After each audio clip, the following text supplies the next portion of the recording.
जुनून। जुनून एक ऐसा जज्बा है जो इंसान की जिंदगी बना सकता है तो बिगाड़ भी सकता है। सवाल यह है कि जुनून है किस बात का। जुनून अगर सही दिशा में हो तो आपको आपकी मंजिल तक पहुंचा देता है, और अगर गलत हुआ तो इंसान को शैतान बना देता है। हर अपराधी के गुनाह के पीछे एक वजह होती है जिसे पुलिस जल्दी से जल्दी ढूंढने की कोशिश करती है ताकि जल्द से जल्द उसे तह से मिटा सके। नमस्कार, मैं दिव्यांका त्रिपाठी दहिया क्राइम पेट्रोल सतर्क विमेन अगेंस्ट क्राइम के आज के एपिसोड में आपका स्वागत करती हूँ। कभी कभी किसी जुर्म की वजह इतनी विकृत, इतनी विचित्र होती है कि पुलिस के लिए तो क्या, मनोवैज्ञानिकों के लिए भी बहुत मुश्किल हो जाता है मुजरिम को समझ पाना। ऐसे में जब आप मुजरिम की फितरत और नियति ना समझ पाओ तो केस सुलझा पाना बहुत मुश्किल हो जाता है। 2018 से 2020 तक एक ऐसा ही अपराधी इंदौर शहर में दहशत फैला रहा था और लाखों कोशिशों के बाद भी पुलिस उसे पकड़ नहीं पा रही थी।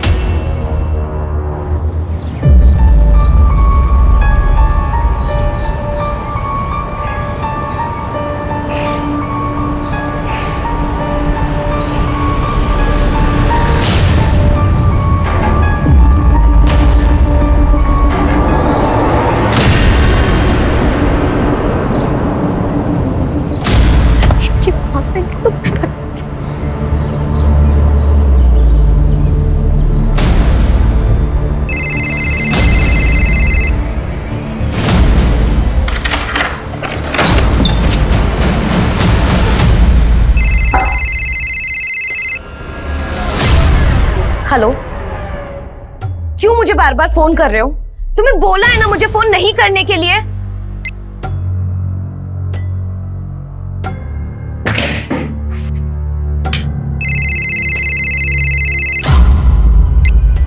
हाँ माँ, हाँ सारे काम कर लूंगी, मैं खाना भी बना लूंगी, लेकिन आप लेट मत करना। मिनी, आज देर नहीं होगी बेटा, एक्स्ट्रा क्लास भी नहीं है।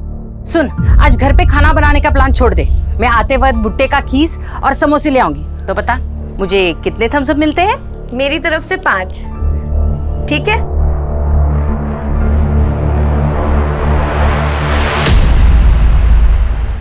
मिनी से मेरी करीब 2 बजे बात हुई थी। वो कॉलेज से घर आ गई थी और जब मैं घर पे पहुंची करीब 5 बजे तो मिनी बेटा, दरवाजा खुला ही छोड़ दिया तुमने। मिनी, मिनी कहाँ हो?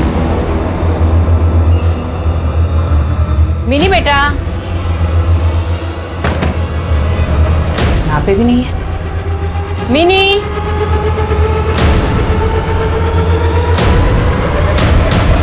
मिनी, मिनी बेटा, फोन लगाती हूँ। कहाँ गई दरवाजा खुलकर?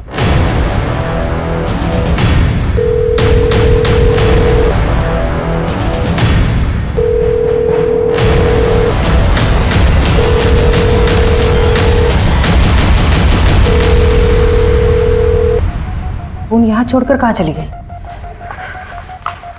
मिनी, मिनी, रात के 2 बजे है और अभी तक मिनी की कोई खबर नहीं। हो सकता है कि वो खुद से कहीं चली गई। उसका कोई बॉयफ्रेंड? नहीं सर, मिनी का कोई बॉयफ्रेंड है, उसने ऐसा कभी नहीं बताया। सर, वैसे भी वो पूरे दिन मेडिकल एंट्रेंस की प्रिपरेशन में लगी हुई थी। पूरे दिन वो पढ़ाई करती थी। उसे डॉक्टर ही बनना था सर। ठीक है, हम आपकी कंप्लेंट लिख लेते और मिनी की फोटो भी सब जगह सर्कुलेट कर देते हैं। आपने बताया था कि मिनी का फोन घर पर ही था? जी सर। प्लीज दीजिए। लेकिन उसने इसमें पासवर्ड सेट किया है सर। ठीक है, हमारी साइबर टीम इसे अनलॉक कर देगी। और एक सवाल, आपके हस्बैंड मिनी के फादर कहाँ हैं? काफी साल पहले वो घर छोड़कर चले गए। अब मैं और मिनी ही एक दूसरे का सहारा है।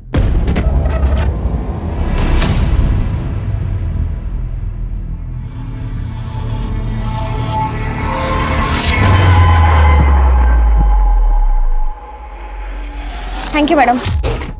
सर, मिनी मिसिंग रिपोर्ट को 1 हफ्ता हो गया पर उसकी कोई खबर नहीं मिली। लेकिन सर, उसके कॉल रिकॉर्ड से एक बात सामने आई। उसे एक नंबर से 120 कॉल्स गए जिसमें से मिनी की सिर्फ 3 बार बात हुई थी उस नंबर पर। मिनी का कोई ऑब्सेस्ड लवर या कोई स्टॉकर है?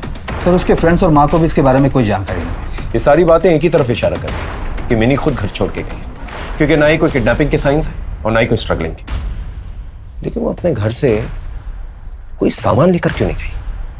यहां तक कि फोन भी नहीं लेकर गई। ऊपर से 120 कॉल्स। पता करो ये 120 कॉल्स किस नंबर से आए थे और सारी डिटेल्स करो। आज मैंने पहले ही चढ़ा लिया। बड़ा शाना है तू। लग गई रे।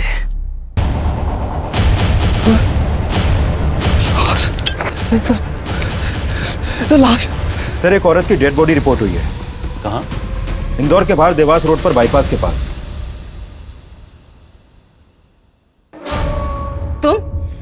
तुम यहाँ क्यों आए हो? क्या चाहिए तुम्हें?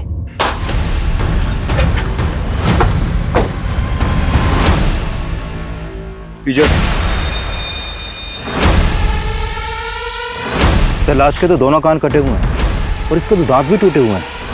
लगता है मर्डर गहनों के लूट के लिए हुआ है। तिवारी, ज्वेलरी तो उतार के भी ले जा सकता था, कान क्यों काटेगा? दांत भी तोड़ा हुआ है। ये नॉर्मल चोरी और मर्डर का केस नहीं लगता है। तिवारी,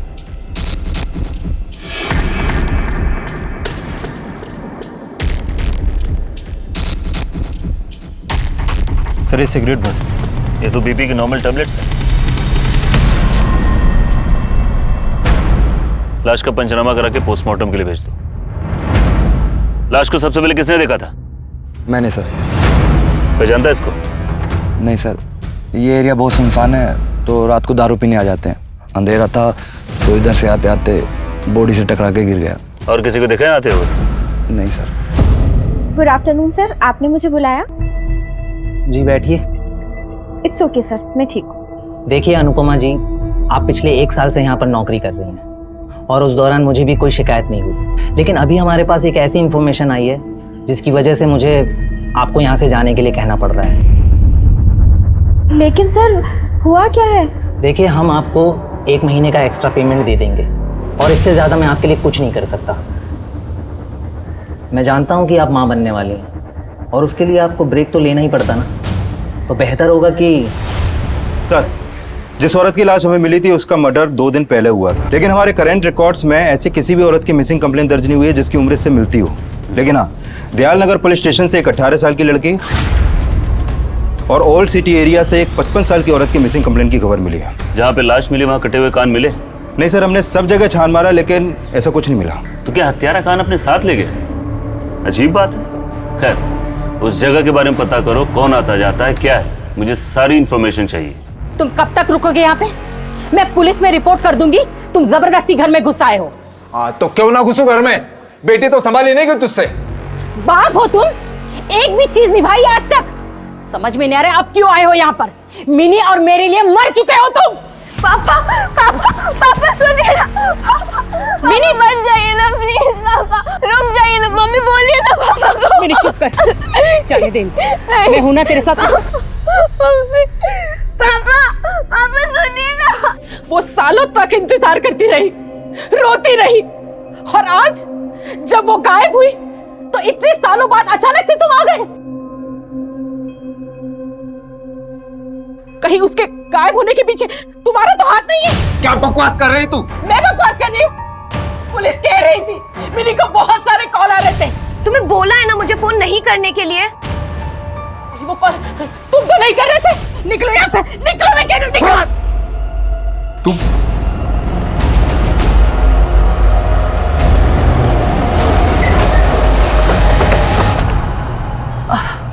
बेला शर्मा जी। ये फोन नंबर 44222991 आपका है? जी हाँ। आप मिनी चौबे को जानती हैं? मिनी चौबे? नहीं सर।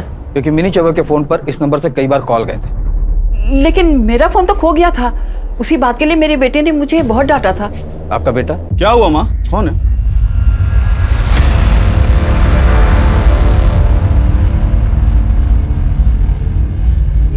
पिछले 10 दिनों से 120 कॉल्स गए तेरे नंबर से। क्या मजाक चल रहा है? सर मैं बोल रहा हूँ ना, मेरी माँ का फोन 12 दिन पहले खो गया था और मेरी माँ इतनी भुलक्कड़ है, उनको याद भी नहीं कहाँ खोया था। और क्या कह रहे हैं सर, 120 फोन कॉल्स, वो भी एक ऐसी लड़की को जिसे मैं जानता तक नहीं हूँ। इसकी घर की तलाशी अच्छी तरह से ले। अगर तू हमसे झूठ बोल रहा है, जानता है ना इसका अंजाम क्या होगा? तू चाहे जो भी कर ले, वापस जरूर आऊंगा मैं। सर ऋषि के घर से कोई फोन नहीं है। वो एक ट्रेवल एजेंसी चलाता है सर। हमने वहाँ भी छानबीन की पर कोई फ़ोन नहीं मिला। लेकिन एक बात है सर, ऋषि की दुकान जिस मार्केट में है, मिनी वहाँ गई थी 1 हफ्ते पहले।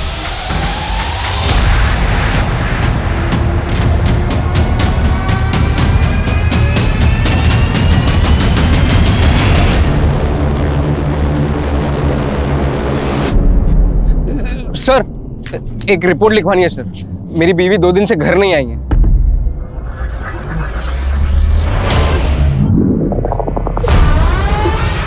सावित्री, सावित्री, सावित्री,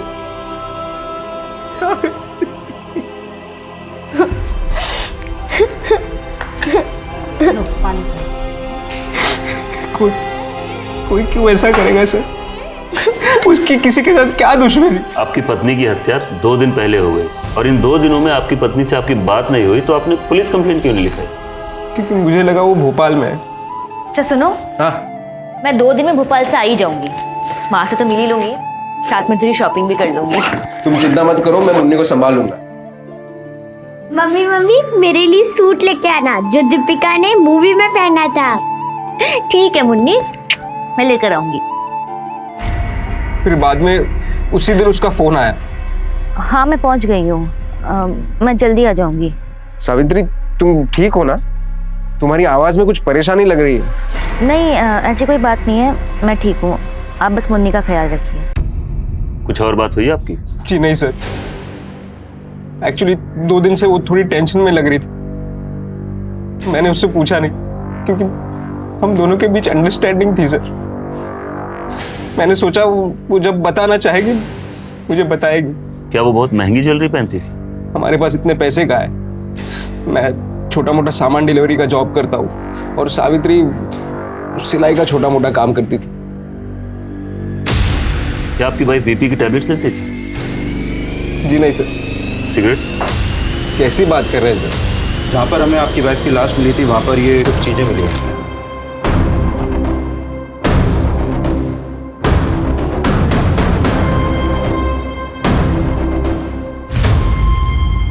बाकी ये सामान उन्हीं का है?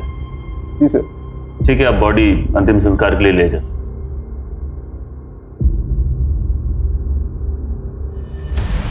सर ऐसी जली हुई सिगरेट्स तो उस एरिया में कई जगह पड़ी मिली है, लेकिन ये ब्लड प्रेशर की टेबलेट्स क्या वाकई में उस किलर की होगी? तिवारी, बीपी इतनी आम बीमारी है कि अगर किलर सच में बीपी का पेशेंट हुआ तब भी उसे ढूंढना अंधेरे में सुई ढूंढने के बराबर होगा। सावित्री श्रीवास्तव की जब बॉडी मिली उसके कान कटे हुए थे। पुलिस हैरान थी कि क्या इसके पीछे कोई कारण था या ये एक यादृच्छिक, एक अनियमित घटना थी। पुलिस को अब तक ये समझ नहीं आया था कि ये तो सिर्फ एक शुरुआत थी, शुरुआत बेहद क्रूरता की।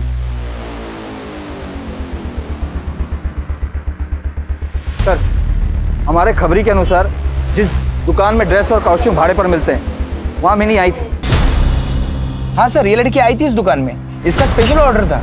ये देखिए मैडम जी, एकदम बेस्ट है, आपके साइज का है, परफेक्ट। अच्छा है भैया, पर मुझे थोड़ा सा बड़ी साइज में चाहिए, थोड़ा बड़े घेर में, लार्ज या एक्सेल में। इससे बड़ा तो अभी नहीं है, लेकिन हम अरेंज करवा के दे सकते हैं। वैसे कितने दिनों के लिए चाहिए आपको? 2 या 3 दिनों के लिए। अच्छा, वैसे एक दिन का किराया कितना होगा? पर डे का 750 रुपया है हमारा। 750?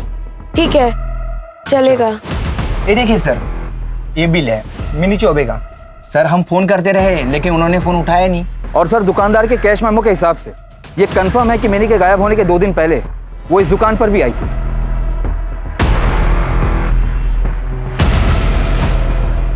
मुझे इसके बारे में कुछ नहीं मालूम सर। क्या हम मिनी का कमरा देख सकते हैं?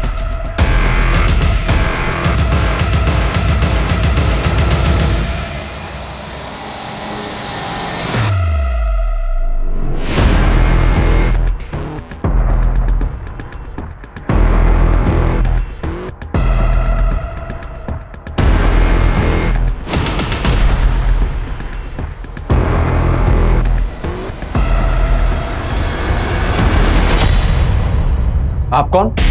मैं वो मिनी का फादर। लेकिन आपने तो हमसे कहा था कि आप लोग साथ में नहीं रहते। लेकिन सर मिनी मेरी भी बेटी है, अब उसके गायब होने की चिंता मुझे भी हुई तो मैं यहाँ चला आया। इतने सालों के बाद अचानक से मिनी की याद कैसे आ गई? अरे सर बेटी है मेरी, याद तो आएगी ना। वो तो इसके कारण मैं मुझसे मिल नहीं पाता हूँ। सर इस आदमी को बोलिए यहाँ ना आए करके।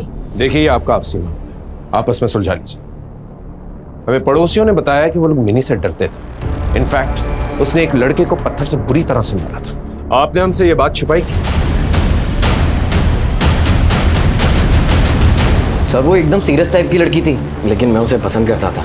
इसीलिए उसे किडनैप कर लिया? सर क्या कह रहे हो, मैं पागल थोड़ी ना हूँ, पागल तो वो थी। देखिए सर 4 स्टिचेस आए। क्यों मारा था उसने तुझे? बस ऐसे ही सर, अचानक से हमला कर दिया उसने मेरे ऊपर।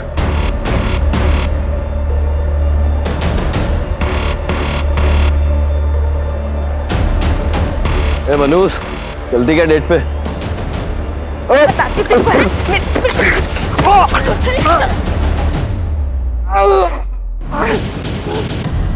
बस सर ऐसे ही मजाक करता था मैं। और ऐसे ही मजाक मजाक में तूने पूरे मोहल्ले में ये बात फैला दी कि मिनी पागल है। तूने ये बात फैलाई थी ना, और तेरी वजह से बाकी लोग मिनी को परेशान किया करते थे।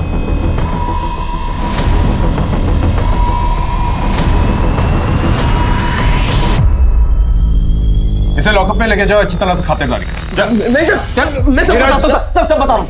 चल अब बोलना शुरू कर। ए मनोज मक्खी चूस, तेरा बाप चला गया दिखा के पूछ। चलती क्या डेट पे? पे जा रहे हैं। तू पागल है क्या? बाप के लिए बोलेगा, बाप को बोलेगा, बाप पे जाएगा। और उस दिन के बाद मैंने उससे बात करना और चढ़ाना बंद कर दिया था।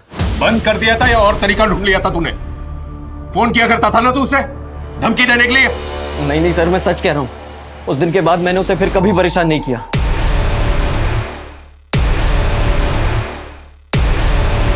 सर मैंने पता किया जिस एरिया में सावित्री की लाश मिली थी उस एरिया में कुछ 10 लोग हैं रेगुलर जो वहाँ पर पीने के लिए आते हैं। मैंने उन सबका मेडिकल टेस्ट करवाया लेकिन किसी को भी ब्लड प्रेशर की कोई बीमारी नहीं है और वहाँ पर उन पीने वालों के अलावा कोई आता जाता भी नहीं है। लेकिन सर सावित्री के कॉल रिकॉर्ड्स में एक अजीब बात सामने आई है। क्या? सावित्री के पति और बेटी के मुताबिक वो भोपाल के लिए निकली थी, लेकिन सर सावित्री के फ़ोन लोकेशन के मुताबिक वो भोपाल पहुंची ही नहीं, वो यहाँ इंदौर में थी। और जिस दिन वो घर से निकली थी कुछ समय के लिए उसका फ़ोन ऑफ हो गया था और शाम को जब उसका फ़ोन ऑन हुआ तो उसने फ़ोन पर अपने पति से बात की। इसका मतलब उसने अपने पति से झूठ बोला, लेकिन क्यों?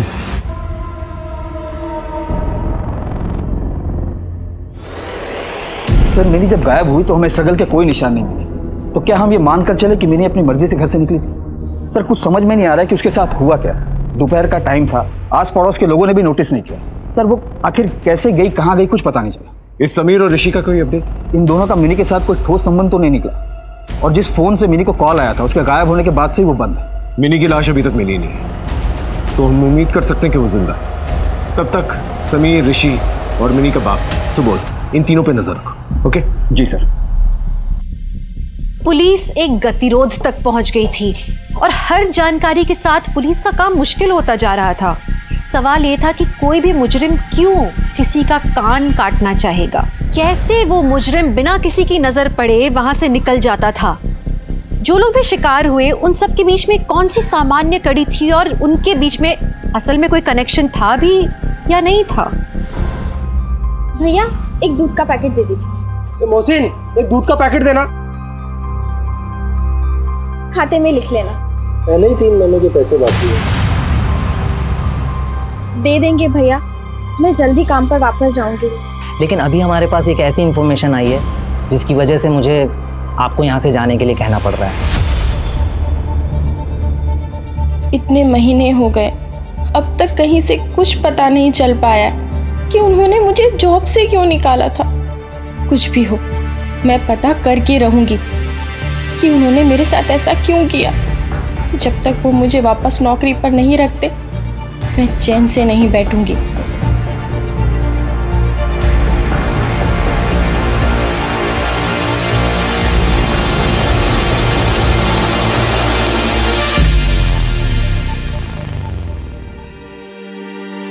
अले अले मेरा बच्चा। मम्मा बेटा बस अब भी दूध लेकर आई। हाँ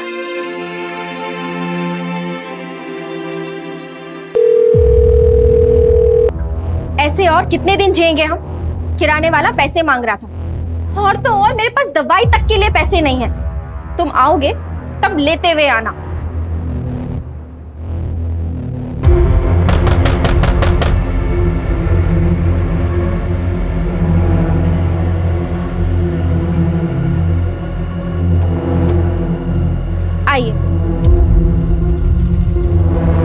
बेबी का दूध गर्म कर रही थी।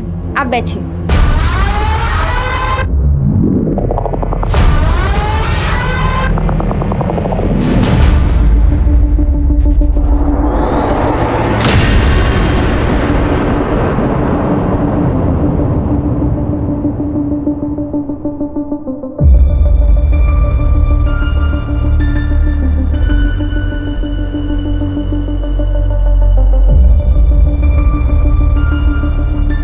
अरे पापा आप खड़े क्यों हैं? बैठिए ना। अरे बैठना छोड़ो बेटा, केवल तुम्हारे हाथ की चाय पीने आता हूँ मैं। वैसे भी बैठने के लिए वक्त कहाँ अपने पास? हाँ वाह मिनी, तेरे हाथ की चाय तो सारी दुनिया में नंबर 1 चाय है। आप साथ रहते तो पिलाती ना मैं आपको रोज ऐसी ही चाय। अच्छा सुन, तेरी मम्मी के गैर हाजिरी में मैं यहाँ आता हूँ, उसे मत भूल। मैं तुम लोगों के साथ रहूं ये तेरी मम्मी नहीं चाहती। उसी ने तो मुझे घर के बाहर निकाला था। अब तो झूठ बोलना बंद करिए पापा। मैं इतनी भी छोटी नहीं थी कि कुछ भी ना समझूं। आप हमें छोड़ के गए थे, आप सब कुछ बर्बाद करके गए थे। आपने मम्मी के अपने सारे पैसे शेयर्स में, लॉटरी में लगा के सारे पैसे गवा दिए। अगर मम्मी नहीं होती तो मेरा पता नहीं क्या होता। तुम बिल्कुल सही बोल रही, लेकिन बेटा उसी का तो प्रायश्चित करना चाहता हूं मैं। इसीलिए तो इतने सालों के बाद तुझे कांटेक्ट किया है। चाहते क्या है? मेरे पास पैसे नहीं, मैं तो अब सिर्फ इतना चाहता हूं कि माता रानी की सेवा में नाचूं। तू ना मेरे लिए सिर्फ वो कपड़े ला दे और वो थोड़े से पैसे। क्या? बस इतना कर दे मेरे लिए। मैं कसम खाता हूं फिर कभी तुझे और तेरी माँ को परेशान नहीं करूं। एक करेगी ना मेरे लिए इतना? हाँ? हाँ?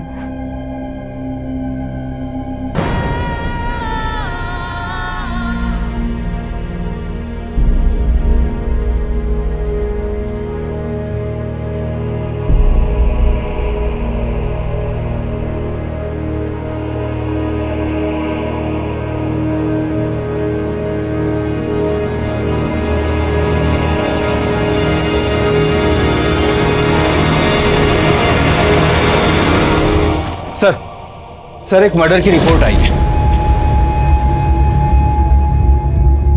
सर घर में कोई फोर्स एंट्री नहीं है, लगता है ये किलर को जानती थी। नीरज वो देख क्या है? ब्लड प्रेशर की दवा लग रही है। इसमें क्या?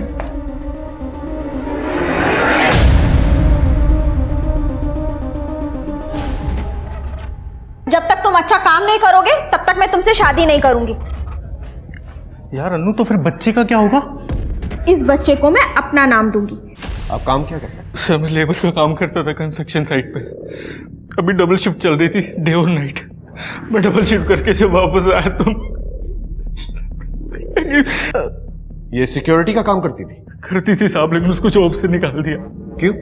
उसके बॉस को किसी ने कंप्लेन करी थी कि अनुपमा पे विश्वास नहीं किया जा सकता। तभी वो पेट से थी साहब, महीनों गुजर के, लेकिन उसको ये बात भूली नहीं साहब। ऐसी कंप्लेन किसने की थी? पता नहीं साहब, उसने उसके बॉस से पूछा भी था लेकिन उसने उसको बताया नहीं। 1 वर्ष के भीतर अलग अलग जगहों में हत्यारे की ये चौथी हत्या है। हत्यारा इतना क्रूर है कि वो औरतों की हत्या कर उनकी लाशों से उनके कान काट कर अपने साथ ले जाता है, और इंदौर पुलिस हाथ पर हाथ धरे बैठी है। देखिए कमिश्नर साहब के ऑर्डर्स हैं कि ये केस अब हमारी प्रायोरिटी है। जल्द से जल्द ये केस सॉल्व होना चाहिए। आप लोगों को बताने की जरूरत नहीं है मुझे, लेकिन हमारा मजाक उड़ाया जा रहा है। स्टेट की हर एक डिस्ट्रिक्ट में ये मर्डर ने मर्डर करके हमारी सिस्टम की कमजोरी का मजाक उड़ाया।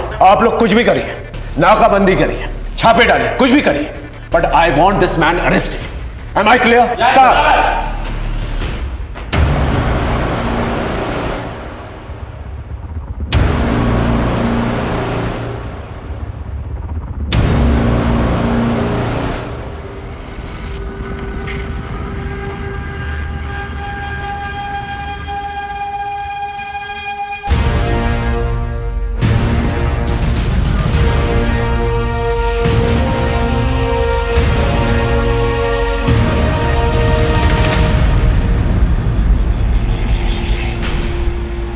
अनुपमा हत्याकांड के मामले में एक आई विटनेस सामने आया है। उसने एक आदमी को आइडेंटिफाई किया। हो सकता है वो हमारा किलर हो। उस आदमी को अनुपमा के घर से बाहर निकलते हुए देखा गया था। आई विटनेस ने कहा उसकी जीन्स पैंट पे कुछ लाल रंग के धब्बे थे। उसे लगा शायद ये कोई फैशन स्टेटमेंट हो। क्योंकि उसी लाल रंग के धब्बे उसकी शर्ट पर भी थे। उसने एक काला चश्मा पहन रखा था और टोपी। आई विटनेस उसे ठीक से देख नहीं पाया, लेकिन फिर भी उसे एक स्केच बनवा के दिया। ये है वो स्केच। इस स्केच को हमने शहर के सारे एग्जिट पॉइंट्स पे भिजवा दिया। मर्डर इन 4 लोकेशंस पे हुए, यहां पर, यहां पर, यहां पर और यहां पर। यहां सावित्री मर्डर, यहां नीलम मर्डर और यहां अनुपमा मर्डर। इन चारों केसेस के अंदर कुछ फैक्ट्स मिलते हैं, कुछ फैक्ट्स नहीं मिलते हैं। जो फैक्ट्स नहीं मिलते हैं वो ये है, पहला, इनकी उम्र, किसी की 22 साल है तो किसी की 35 साल। मतलब खूनी अलग अलग एज ग्रुप के लोगों को टारगेट करता है। एग्जैक्टली। दूसरी चीज जो नहीं मिलती है वो है इनके लोकेशंस। 3 लोगों को आउटडोर यानी कि बाहर मारा गया है, लेकिन अनुपमा को इंडोर घर के अंदर मारा गया। और तीसरा फैक्ट जो नहीं मिलता है वो ये है कि सावित्री और सिर्फ मर्डर हुआ है, रेप नहीं हुआ है। लेकिन अनुपमा और नीलम का मर्डर भी हुआ है और रेप भी। अनुपमा को तो बहुत ब्रूटली मारा है। एग्जैक्टली। पैटर्न भले ही अलग अलग हो, लेकिन मर्डरर एक ही है, क्योंकि इन चारों विक्टिम्स के कान काटे गए और मर्डरर वो कान अपने साथ लेकर गया। और दूसरा फैक्ट जो इन चारों केसेस को जोड़ता है वो है बीपी टैबलेट्स। इन चारों लोकेशंस के ऊपर सेम बीपी टैबलेट्स पाए गए। और एक दूसरी चीज, वो लाल रंग का पाउच जिसके अंदर एक सिक्का रखा हुआ था, जिसे हम अभी तक ये समझ रहे थे कि वो विक्टिम का है।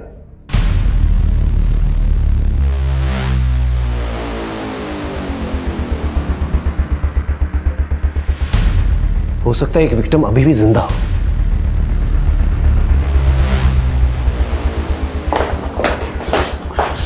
देखिए, क्या ये वही आदमी है जिसे आपने देखा?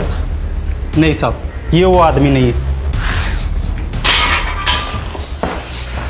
हो सकता है मैं इस केस को गलत तरीके से अप्रोच कर रहा हूं। शायद वो शहर को छोड़ के जाना ही नहीं चाहता। आप ऐसा क्यों बोल रहे हैं? क्योंकि एक लड़की अभी भी उसके कैद में है, मिनी।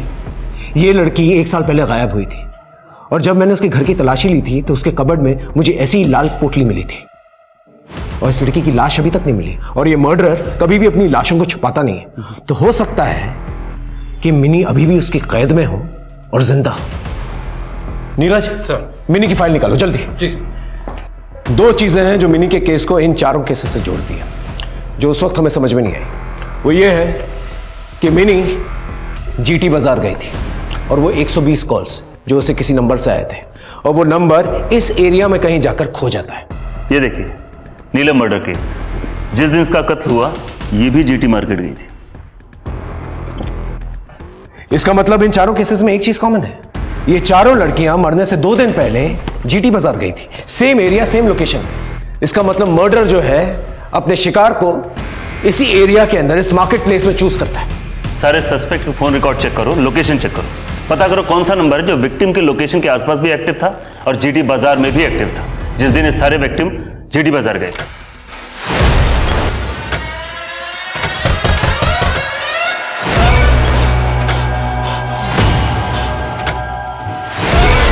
आप कौन? नमस्ते मैडम, याद है आपको मैं वो शॉप में आता था जहां आप नौकरी करती थी?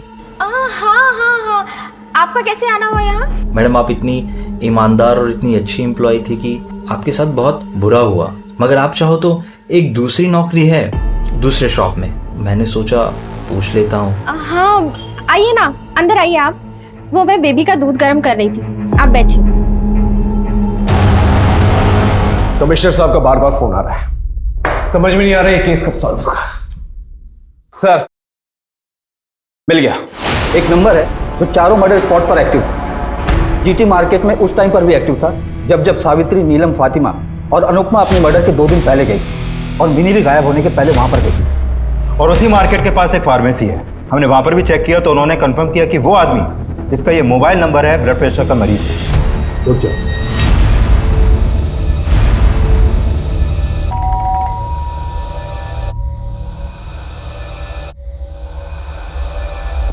कौन?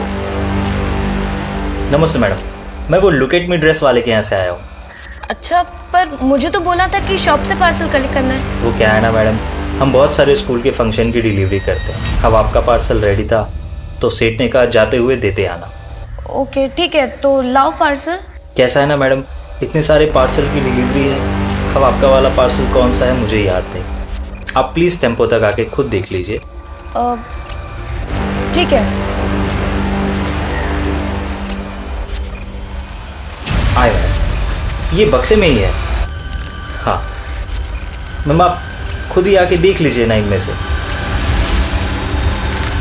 हाँ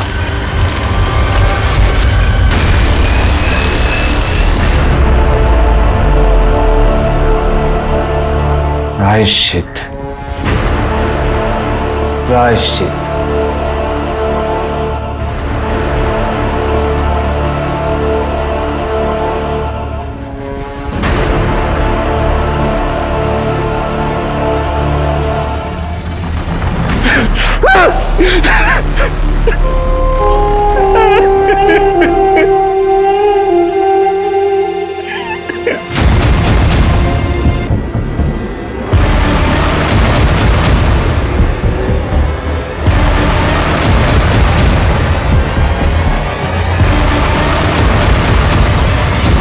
अरे हम तो आपके घर गए थे, लेकिन फिर पता चला कि आप तो यहाँ मिलेंगे, तो फिर चले।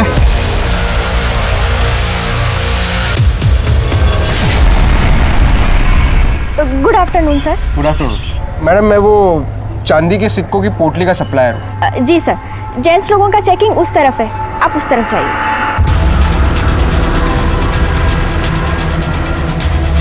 अच्छा है भैया, पर मुझे थोड़ा सा बड़ी साइज में चाहिए, थोड़ा बड़े घेर में, लार्ज या एक्सेल में। अच्छा मैडम जी, आप अपना नंबर देके जाइए, जैसे ही आता है मैं आपको इत्तला कर दूंगा। 00 हाँ 44 777। 777। थैंक यू जी प्रणाम।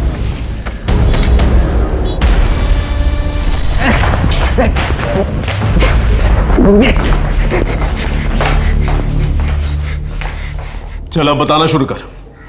अपनी बीवी सावित्री के साथ उन 3 लड़कियों को क्यों मारा? सावित्री को मुझ पे शक हो गया था सर, इसलिए भोपाल जाने के बहाने वो घर से बाहर निकली, और मैं जब घर से बाहर निकला तब उसने मेरा पीछा किया।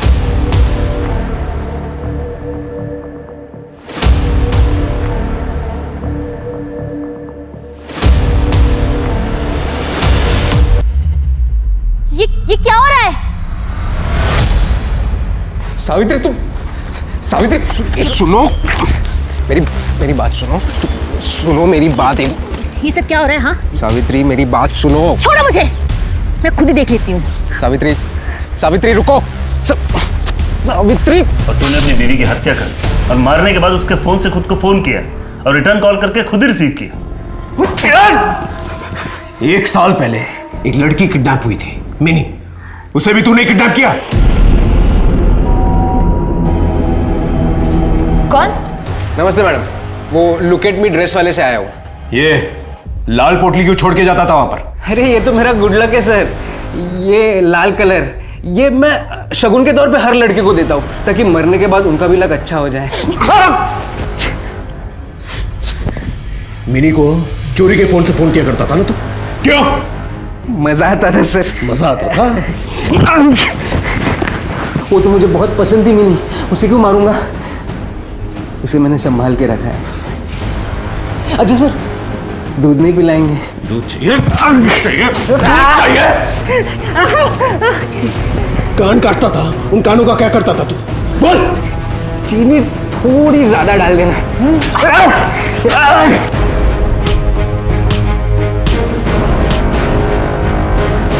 15 दिन लग गए पुलिस को गजेन का मुंह खुलवाने में।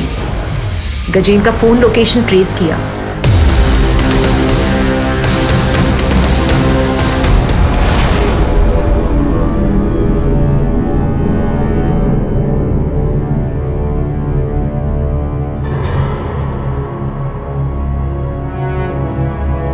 मानव बुद्धि एक ऐसी चीज है जिसे समझने के लिए वैज्ञानिक आज तक जद्दोजहद कर रहे हैं, लेकिन इसके विकृत रूप से हमें हमेशा सतर्क रहना चाहिए। जब तक इंसानी दिमाग को पढ़ना नहीं सीख लेते, तब तक अप्रत्याशित घटनाओं से खुद को कैसे बचाएं ये सीखना होगा। अपने फोन नंबर को कभी किसी सार्वजनिक स्थल पर न दें।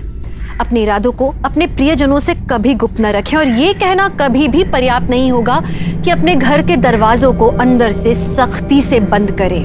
और अगर कोई आपको जाना पहचाना लगता भी है, उस पर बेझिझक शक करें, क्योंकि दुर्घटना से सतर्कता भली। दुर्भाग्य की बात यह है कि हम ऐसे वक्त में जी रहे हैं जहां हम किसी पर भी आसानी से भरोसा नहीं कर सकते। एक तरफ पूरा ब्रह्मांड और एक तरफ मानव मस्तिष्क, दोनों को समझ पाना बहुत मुश्किल है। शायद आज की दुनिया का यही सच है। इसीलिए सतर्क रहिए, सुरक्षित रहिए। तो चलिए, मैं दिव्यांका त्रिपाठी दहिया लेती हूँ आपसे विदा। फिर मिलूंगी एक नए सच्चे केस के साथ। तब तक देखते रहिए क्राइम पेट्रोल सतर्क, विमेन अगेंस्ट क्राइम, एक औरत पर वार, अब हर औरत का भार। जय हिंद। देखते हैं हमारे आज के एपिसोड की दूसरी कहानी। कौन थी ये लड़कियां और कौन था वो जिसने ये जघन्य अपराध किया उनके साथ? शायद इनका व्यवहार नहीं बदलेगा जब तक हमारी रूढ़िवादी विचारधाराएं नहीं बदलेंगी, जब तक हमारा औरतों को देखने का नजरिया नहीं बदलेगा। लेकिन हम इन लड़कियों की तथाकथित सो कॉल्ड गलतियों से कुछ सीख सकते हैं और इन गलतियों को हम उस लंबी सी लिस्ट में डाल सकते हैं जो हमारे पुरुष प्रधान समाज ने सिर्फ औरतों के लिए बनाई है, उन्हें दायरे में रखने के लिए। नमस्कार, मैं दिव्यांका त्रिपाठी दहिया स्वागत करती हूँ आपका क्राइम पेट्रोल सतर्क विमेन अगेंस्ट क्राइम के आज के एपिसोड में। हमारी आज की कहानी नागपुर, महाराष्ट्र की है। एक ऐसा अपराध जिसने पूरे नागपुर को हिलाकर रख दिया था।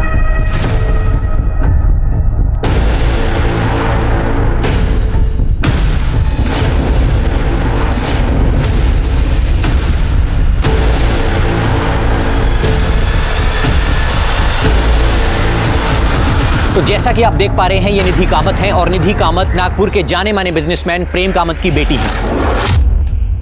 और निधि कामत के पास जिस लड़के की डेड बॉडी पड़ी हुई है उसका नाम वरुण शिंदे है। और वही वरुण शिंदे है ये जिसने पिछले साल मिनिस्टर श्रवण देशमुख के साथ एक फैंसी और बड़े रेस्टोरेंट को खोलने में पार्टनरशिप की थी। लेकिन हैरानी की बात यहाँ पर यह है कि ये कार देशमुख के घर की दीवार के पास खड़ी मिली है। आप देख सकते हैं ये वो दीवार है उनके घर, और पीछे पुलिस की गाड़ी आ चुकी है। श्याम, जरा कैमरा पैन करो। चलो पीछे, चलो पीछे, चलो।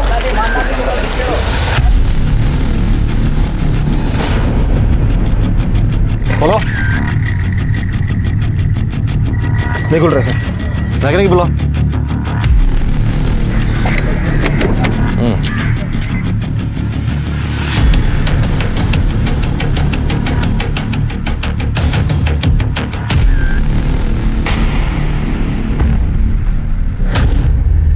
काय झालं असेल, काय झालं असेल?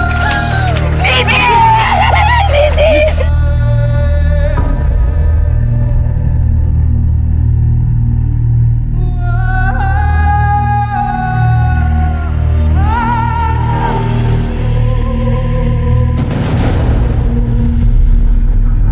क्राइम सीन को प्रोटेक्ट नहीं कर सकते तुम लोग। चलो चलो चलो, निकल गाड़ी और एम्बुलेंस। चल भाग। तो जैसा कि आप देख रहे हैं कि एम्बुलेंस में दोनों लाशों को पोस्टमार्टम के लिए भेजा जा रहा है। साथ में ये गाड़ी भी यहाँ से जा रही है फोरेंसिक जांच के लिए, और साथ हमारे पीछे ये पुलिस की गाड़ी भी यहाँ से निकल रही है। दोस्तों, हम आपको बता दें कि निधि के फैमिली के लोग भी यहाँ पर पहुँच चुके हैं। वो लोग काफ़ी सदमे में हैं और ये फैमिली पूरी तरह से आहत है। हम अभी इनसे सवाल नहीं पूछ सकते।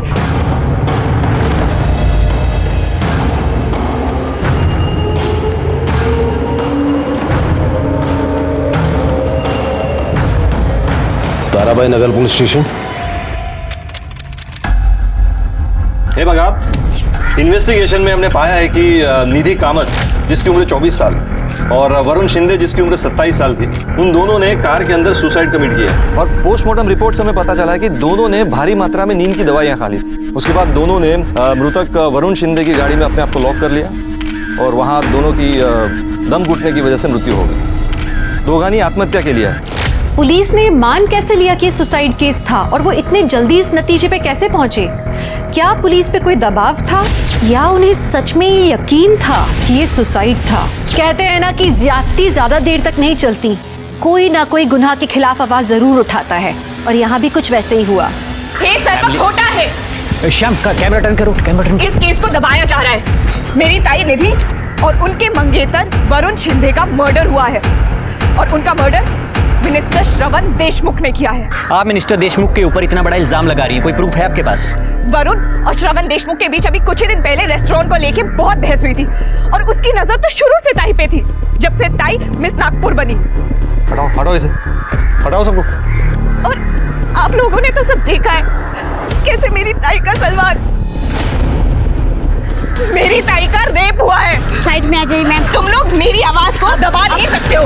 साइड में मैं अपनी ताई को इंसाफ दिला के रहूंगी। उसका कहना यह है कि आपकी बहन का रेप और मर्डर श्रवण देशमुख ने किया है। चलो निकलो अच्छे, चलो बंद करो मैडम चलो बंद करो, तुम चलो लोग बंद करो, चुप नहीं करा बंद करो। सकते। अरे चलो मैं अपनी ताई को इंसाफ दिला के रहूंगी। हेलो, हम भी यही चाहते हैं कि निधि को जस्टिस मिले। अब बताओ इसमें हम क्या कर सकते हैं भला?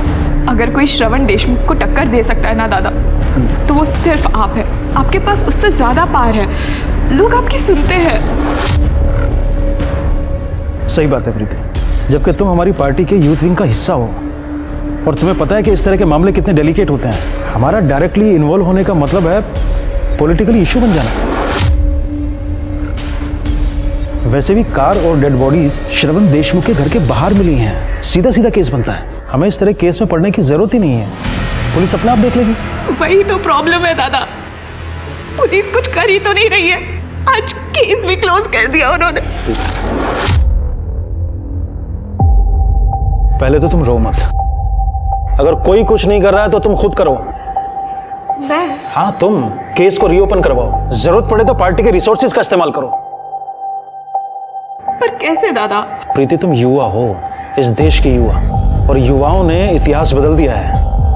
अगर कमी है तो सिर्फ दृढ़ संकल्प की। तो उस युवा शक्ति को पहचानो और आगे बढ़ जाओ। मुझे पूरा यकीन है तुम्हें जस्टिस मिलेगा। और फिर करण है ना तुम्हारे साथ।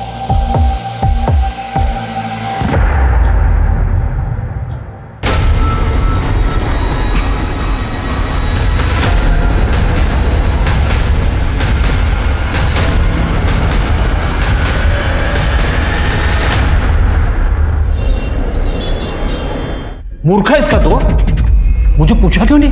मी का चुप के लिए ताई का खून हुआ है और मैं तब तक शांत नहीं बैठूंगी जब तक उस कमीने देशमुख को सजा नहीं मिल जाती। प्रीति ठीक ही कह रही है। चुकी से बोलती थी। अहो, निधि जा चुके, हम लोग जिंदा है और हमें जिंदा रहना है। मैं कह देता हूं, रिक्वेस्ट वापस ले ले।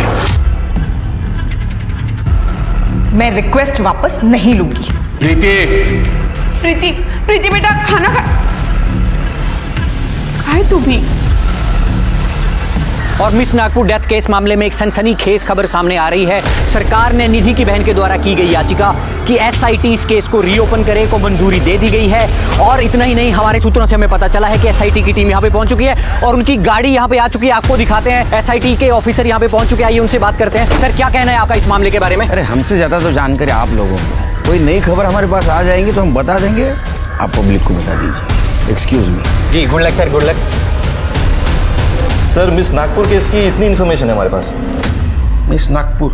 हाँ, निधि कामत पिछले साल की मिस नागपुर की विजेता रही थी, तो इस केस का नाम भी उस पर से मिस नागपुर पड़ गया। नाम कुछ भी हो, विक्टिम को न्याय जरूर मिलना चाहिए।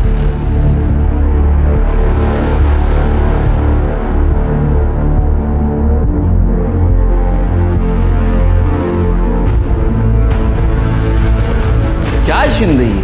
हाँ, कोई भी केस की इन्वेस्टिगेशन में इतनी ढिलाई कैसे हो सकती है? क्या हुआ सर? क्या हुआ? कमाल है, क्राइम सीन के कार को तुम्हारा हवालदार खुद ड्राइव करके लेके आया। उससे एविडेंस को कितना नुकसान पहुंचा होगा आप तो जानते हो। सर, जिस तरह वहां भीड़ इकट्ठा हुई थी ना, और सब लोग अपने आप को रिपोर्टर बनाना चाह रहे थे सर, अगर गोखले कार ड्राइव करके नहीं लाता ना यहाँ पर, तो वहां जो पब्लिक थी ना, वो कार में बैठ के लॉन्ग ड्राइव पे निकल जाती सर। लेकिन इसकी वजह से क्राइम सीन के एविडेंस नष्ट हो गए, उसका क्या? हाँ, अब ये फॉरेंसिक की रिपोर्ट, कितना भरोसा रखेंगे इसके ऊपर? सर, हमने अपनी तरफ से पूरी कोशिश की है सर, लेकिन वो निधि कामत की बहन प्रीति ने मिनिस्टर श्रवण देशमुख पर इल्जाम लगाया सर। हमारी टीम पर बहुत प्रेशर था सर। नहीं, प्रेशर अभी भी बनाए रखो। हाँ, और विक्टिम के बैकग्राउंड के बारे में जितनी भी इंफॉर्मेशन मिलती है उतनी सब कलेक्ट करो, क्योंकि इन्वेस्टिगेशन आगे बढ़ाने में हमारे काम आएगी। हो सर, जा सकते हो। शिरके सर, विक्टिम की बहन प्रीति कामत को मिलते हैं, पता करते हैं ऐसा क्या जानती थी कि इतने कॉन्फिडेंटली कह रही है ये सुसाइड नहीं मर्डर है। ठीक है सर। ये कौन है? सर, ये करण कुलकर्णी, मेरे मंगेतर। तो निधि और वरुण के बारे में बताओ। मेरी ताई खूबसूरत ही नहीं बल्कि इंटेलिजेंट और प्योर हार्टेड थी। लोकल ब्यूटी कॉन्टेस्ट जीतने के बाद उनके पास प्रपोजल्स ही प्रपोजल्स आने लग गए। कोई अपना नाम नहीं लिखता था, बस गिफ्ट्स और लेटर्स सेंड करते रहते थे। पर उन्होंने कभी किसी पे ध्यान नहीं दिया। फिर 1 साल पहले जब वो मिस नागपुर बनी तो पहली बार वरुण शिंदे से मिली। और इस इवेंट के sponsor clear skin beauty products के ऑनर को मैं यहाँ बुलाऊंगी। मिस्टर वरुण शिंदे जी यहाँ आए और मिस निधि कामत को ये क्राउन पहनाए। Congratulations. Thank you so much.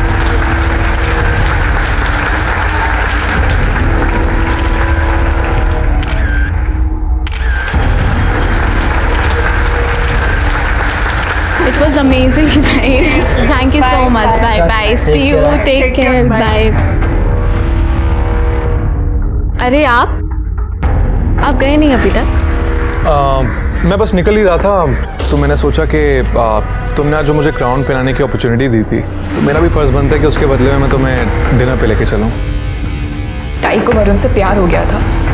Varun में वो सब कुछ था जो ताई अपने एक लाइफ पार्टनर में चाहती थी। वो पढ़ा लिखा था, सोफिस्टिकेटेड था, अपना बिजनेस एस्टैब्लिश करना चाहता था और सबसे इम्पोर्टेंट बात, वो बहुत अच्छा इंसान था। हम भी उससे मिलने लगे थे। ये इसको तो तुम मिल ही चुके हो। वो है करण, प्रीति's fiancé। Hi, how are you? I am good. Do not drink? नहीं बस। अरे पियो यार। Wait drink. सब कुछ अच्छा चल रहा था पर बाबा को ताई और जीजू के बारे में पता चल गया। अपनी जात बिगड़ी है, हमारी बराबरी नहीं हो सकती और मैं मर जाऊंगा लेकिन इस रिश्ते के लिए कभी भी हाँ नहीं कहूंगा, कभी भी। तू समजाव ना हिला। अहो दादी ऐकून तरी घ्या। बाबा एकदा भेटूया ना, एक बार बात कर लीजिए प्लीज। देखो मैं आपसे ना कुछ नहीं मांगूंगी, अगर आप उससे एक बार मिल लोगे ना आपका नजरिया बदल जाएगा। बाबा प्लीज प्लीज आई साउंड ना। अहो मेरी फैमिली का एक ब्यूटी प्रोडक्ट का बिजनेस है और मैं एक रेस्टोरेंट खोलने की भी प्लानिंग कर रहा हूँ, जिसके लिए मैंने लोन भी लिया और मैं रेस्टोरेंट श्रवण देशमुख के साथ पार्टनरशिप में खोलने वाला। क्या वो फ्रॉड, झूठा, घटिया इंसान श्रवण देशमुख? नहीं नहीं नहीं, वो ऐसे इंसान नहीं है। देखिए भले ही वो पॉलिटिशियन हो लेकिन मैं उन्हें पर्सनली जानता हूँ, वो बहुत ही अच्छे इंसान है। एक मिनट, मेरी बेटी और श्रवण देशमुख का कोई लेना देना हो ये तो मैं बर्दाश्त नहीं कर सकता, ठीक है? बाबा ने ताई को अपने पसंद के लड़के से शादी करने के लिए प्रेशराइज करना स्टार्ट कर दिया, पर ताई तो वरुण से ही प्यार करती थी और उसी से शादी करना चाहती थी, पर बाबा उनके आगे नहीं झुके। तो ताई और वरुण जीजू ने फैसला किया कि वो चुपचाप सगाई कर लेंगे और उन्होंने सगाई कर भी ली अपने दोस्तों के बीच। हम भी तो थे वहाँ। अरे भाई शुरू करो। चलो परसों बना हो गया रिंग। चलो चलो चलो। जीजू कितना शर्माएंगे आप? अरे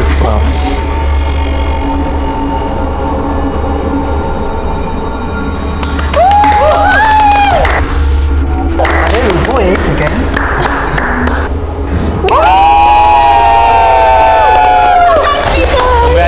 Congratulations. अरे ये सब चलो चलता रहेगा। सबसे पहले अपने को एक ग्रुप सेल्फी चाहिए। चलो ये सेल्फी। अरे भाई क्या शक्ल बना के रखी है भाई? You just got engage. अरे खुशी तो थोड़ी दिखा, कम ऑन। अरे नहीं कुछ नहीं। अरे मैं खुश हूँ। वो बस मैं सोच रहा था कि ये सब तो हो गया है और जब निधि के पेरेंट्स को मालूम पड़ेगा तो क्या होगा। एंड ऑनेस्टली बहुत मुश्किल है। एंगेजमेंट तो हो गई पर शादी का क्या? एक रास्ता है, तुम दोनों ना भाग के शादी कर लो, कितना मजा आएगा ना गाइस। अरे चांदनी ये सब बातें ना फिल्म और कहानी में अच्छी लगती है, असल जिंदगी में फ्यूचर का क्या? हमारी पढ़ाई, आने वाले बच्चों की पढ़ाई, बिजनेस, क्या करेंगे और कैसे सर्वाइव करेंगे? और वैसे भी इन सब के अलावा हमारे पेरेंट्स को जब मालूम पड़ेगा तो क्या होगा? और मैं नहीं चाहता कि निधि के पेरेंट्स को जब भी मालूम पड़े तो उन पे कुछ गलत बीते। I don't want that, so it's not right. और मैं भी नहीं चाहती कि मेरी वजह से आई बाबा को शर्मिंदा होना पड़े। ओफो, आज का दिन तो एंजॉय करो, कितना प्यारा दिन है भाई।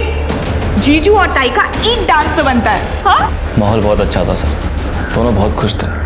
हम में से कोई भी वहाँ से जाना नहीं चाहता था, फिर सर लेट हो गया तो हम सब अपने अपने घर निकल गए।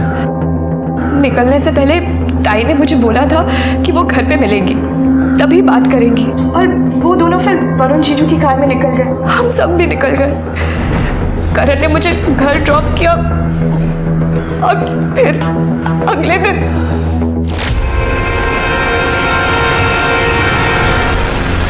तुम्हें ऐसा क्यों लगता है कि इन सब के पीछे श्रवण देशमुख का हाथ था? क्योंकि वो अच्छा आदमी नहीं है सर।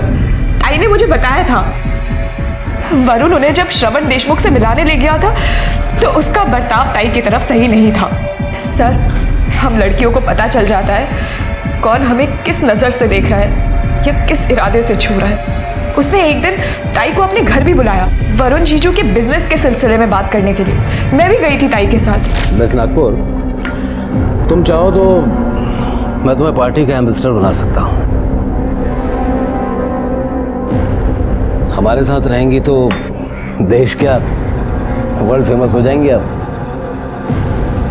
क्या कहते, ज्वाइन करेंगे हमारी पार्टी? नहीं थैंक यू, मैं नागपुर में ही ठीक हूँ। एक दिन मैं इत्तेफाक से घर जल्दी आ गई थी। मुझे लगा घर पे कोई नहीं है, तो मैंने जैसे ही दरवाजा खोला मैंने देखा। ये क्या बदतमीजी है? क्या समझती हो तुम अपने आप को? ये तो वरुण के वजह से झेल रही हूं मैं तुम्हें, वरना तुमसे बात करना तो क्या, तुम्हारी शक्ल देखने का भी शौक नहीं है। लीव। मैंने कहा निकलो यहां से।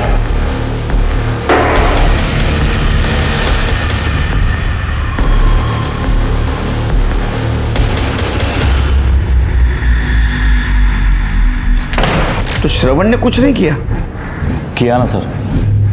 उसके बाद उसने वरुण को परेशान करना शुरू कर दिया। वरुण के बिजनेस में जो भी पैसा लग रहा था वो श्रवण उसे बिना बताए निकाल रहा था सर। वरुण ने मार्केट से बहुत उधार लिया हुआ था, उसका इंटरेस्ट भी भर रहा था। बिजनेस खत्म होने के करीब था, क्योंकि जो पैसा बिजनेस में लगना था वो कभी लगा ही नहीं बिजनेस में सर। ये श्रवण बीच में से पैसा निकाल रहा था सर सारे, और ये बात श्रवण ने खुद मेरे सामने बोली।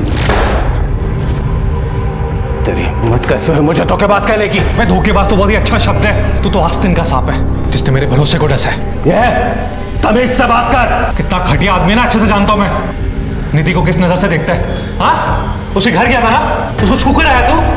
मैं अपनी बेटी को भी ऐसे छूता है क्या तू? ओए, छोड़ छोड़। मेरा पार्टनर है इसलिए सिर्फ थप्पड़ मारा। अगर लिमिट क्रॉस की ना तो कहाँ गायब करूंगा तुझे पता नहीं चलेगा।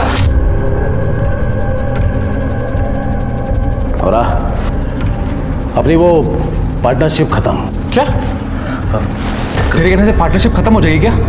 हाँ, तूने जितना पैसा निकाला ना उसका सब मुझे हिसाब चाहिए। एक एक पैसे का हिसाब चाहिए, समझा ना? मेरे हिसाब से बोल जा अपने पैसे को, और उसमें इस नागपुर को भी। और इस लड़ाई के 1 महीने के अंदर ही दोनों की मौत हो गई। वो हमें कार में मिले, ऐसी हालत में ताई के कपड़े।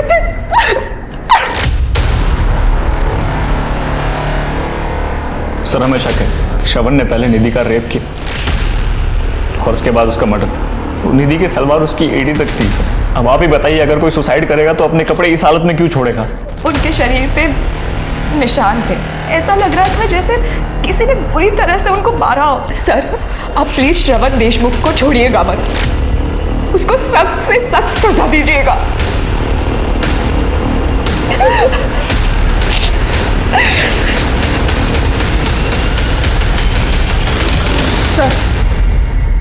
सर, श्रवण देशमुख के सीडीआर रिपोर्ट के अनुसार वो उसी शाम मुंबई चला गया था, फिर रात में अपने घर वापस आया, फिर दूसरे दिन सुबह जल्दी चला गया और फिर दोपहर में अपने घर आया। सर, ये सारी चीज़ें इस रिपोर्ट में मेंशन्ड है, लेकिन ताज्जुब की बात यह है कि इस बात को लेकर उसे कोई क्वेश्चनिंग नहीं हुई है। किसी ने कुछ नहीं पूछा? नहीं सर। हम पूछते हैं।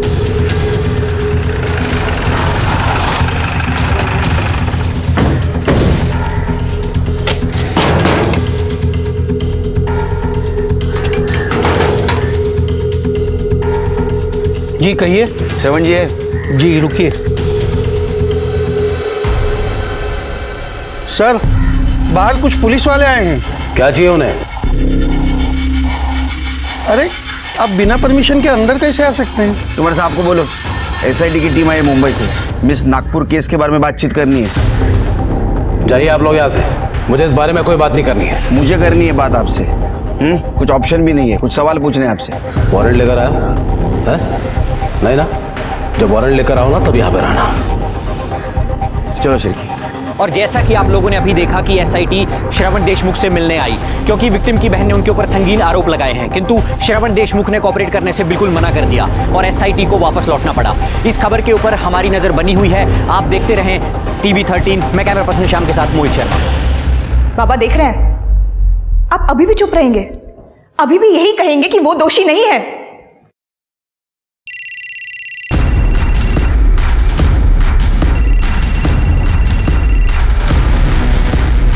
बाबा आप उससे बात। बोलिए देशमुख साहब। क्या बोले? बोलने से तो सब प्रॉब्लम्स खड़ी हो रही हैं। वो आपकी बेटी है ना प्रीति, जो हमारे खिलाफ बोल रही है, उसे 2 थप्पड़ कस कर लो और समझाओ उसे, वरना अगर हम समझाने पर आएंगे तो तकलीफ हो जाएगी कामत जी। ऊपर से आपका बिजनेस डूबेगा 100 लाख। Good night.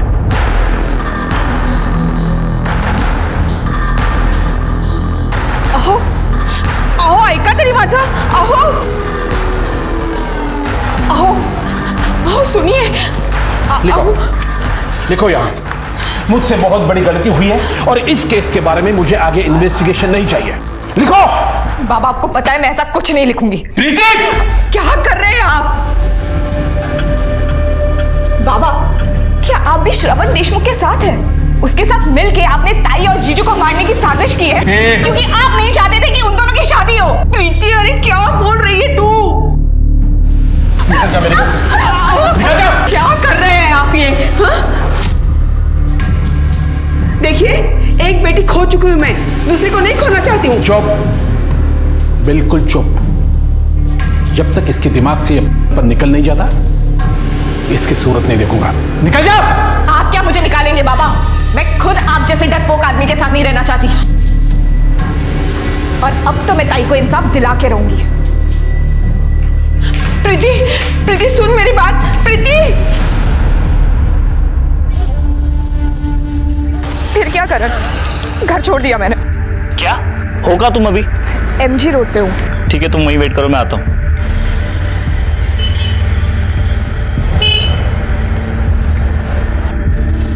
चलो। कहाँ? मेरे घर। और कहाँ? शादी से पहले घर में तुम्हारे साथ कैसे रह सकती हूँ? सॉल्यूशन तो है मेरे पास, अलग अलग कमरे में रह लेंगे ना। पर ज्यादा दिन नहीं, और जब तक शादी नहीं होती तब तक। आओ। फिलहाल मेरी अपनी शादी से ज्यादा ताई को इंसाफ दिलाना जरूरी है।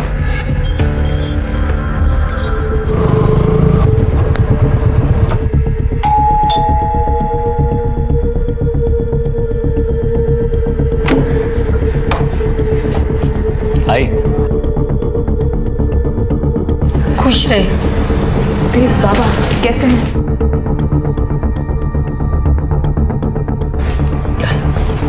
क्या हुआ? एक मिनट। तेरे बापा तो कुछ बोलेंगे नहीं, पण तू हिला इकडे कशाला घेऊन आला? आई इस घर की होने वाली बहू है और तू भूल गई क्या? तूने अपने हाथों से कंगन दिए थे इसे सगाई में। होने वाली है, हुई नहीं है। आई आज नहीं तो कभी ना कभी तो शादी होनी है, फिर तो यहीं आएगी ना। क्या फर्क पड़ता है? मुझे फर्क पड़ता है, ये यहाँ नहीं रह सकती। तो सुन मेरी बात, तू निकल इस घर से और पापा को साथ में लेके जाना, क्योंकि प्रीति तो इसी घर में रहेगी, समझी? तू इसके लिए हम लोग को हमारे घर से बाहर निकालेगा? आपका घर? आई तो भूल रही है शायद, ये घर मेरा है। तूने और बाबा ने अपने हाथों से मेरे नाम किया था। अगर याद नहीं आ रहा तो पेपर लेके आता हूँ। करण? हाँ सब ठीक है ना? हाँ सब ठीक है। आई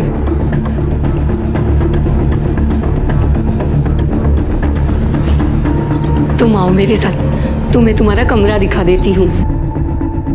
प्रीति निकल तो पड़ी थी अपनी बहन और उसके मंगेतर को इंसाफ दिलाने, लेकिन ये सफर बहुत मुश्किल था।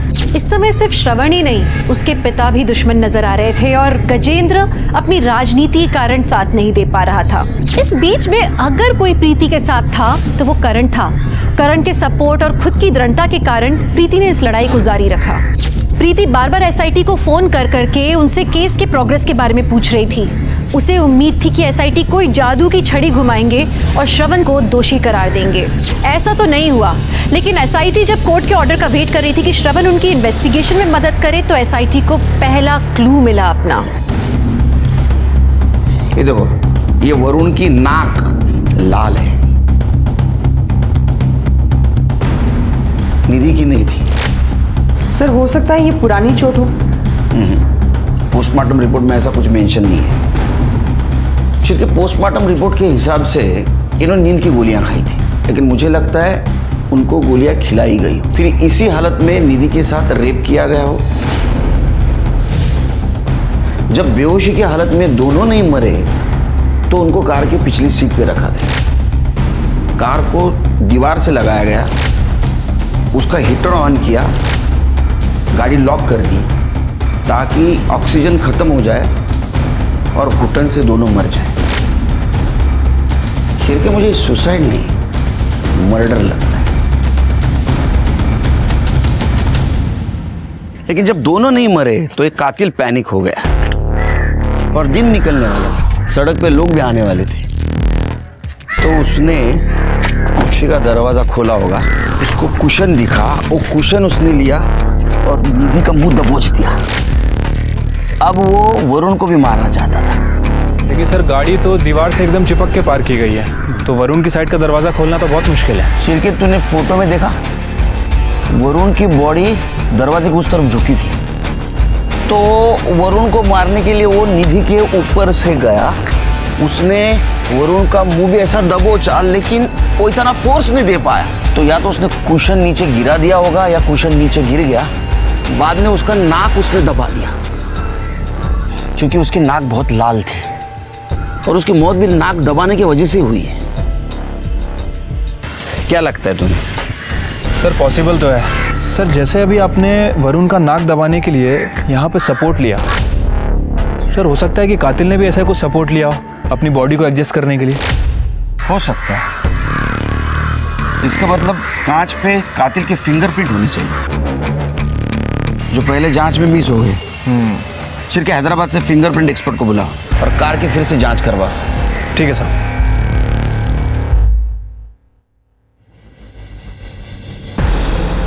ये श्रवण देशमुख का क्या हुआ? जल्दी बोलेगा सर ये। तुम्हें पता है नागपुर में अपनी पार्टी की छवि खराब होती जा रही है।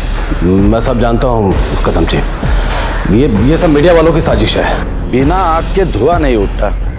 यह मिस नागपुर का केस अपने हाथ से छूटता जा रहा है।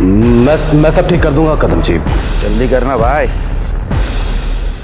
नहीं तो तुम्हारे पॉलिटिकल करियर का शवासन हो जाएगा। जी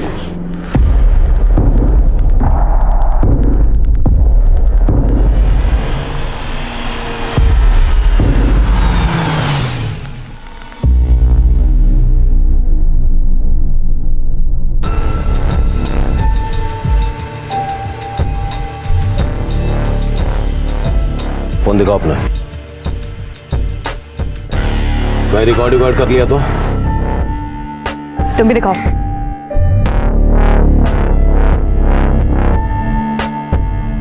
यहाँ क्यों बुलाया? देखो ये एसआईटी मेरे पीछे कुत्ते की तरह पड़ी हुई है, उसे हटा दो और ये इन्वेस्टिगेशन बंद करा दो, सबके लिए अच्छा होगा। और मेरी ताई का क्या? जो तुमने उनके और वरुण जीजू के साथ किया वो? तुम्हारी बहन ने अपने यार के साथ सुसाइड किया है और इसके लिए तुम्हारा बाप जिम्मेदार है, मैं नहीं। पता नहीं क्यों नफरत करता है तुम सबसे इतनी। बिना वजह इन लफड़ों की वजह से मेरा पॉलिटिकल नाम खराब हो रहा है। हाई कमांड भी नाराज है मुझसे। High command? तुम जब जेल जाओगे ना तब दिखाती हूँ हाई कमांड क्या करेगा। बस करो यार। मतलब तुम नहीं मानोगे? तुमने सोच में कैसे लिया कि मैं इस बात के लिए मान जाऊंगी? लगता है बहुत जल्द तुम अपने ताई से मिलने वाली हो। समझाओ इसे, वरना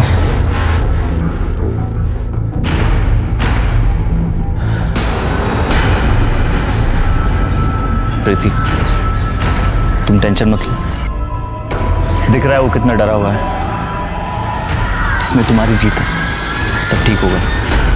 हाँ? दादा कुछ पता चला क्या जिससे हमारी मदद हो सके? हाँ मिला ना कुछ ऐसा बेटा जो तुम्हारी जिंदगी बचा सकता है। अब मेरी बात को ध्यान से सुनो, बंद करो इस इन्वेस्टिगेशन को और एसआईटी को वापस जाने के लिए कहो। बेटा जो होना था सो हो चुका है, अब गड़े मुर्दे मत उठाओ। ये क्या कह रहे हैं आप? मैंने आपको अपना गुरु माना है और आप ही ने तो एसआईटी का ऑप्शन सजेस्ट किया था। हाँ, मैंने ही ऑप्शन दिया था, लेकिन अब मैं ही रोकने के लिए कह रहा हूँ ना बेटा। मुझे गुरु मानती हो ना, तो मेरी बात मानो। जब तक टाई को इंसाफ नहीं मिल जाता मैं ऐसा कुछ नहीं करूंगी। बेटा तुम बात को नहीं समझ रही हो, मुझे डर है कहीं इसका अंत तुम्हारे लिए बहुत बुरा ना हो।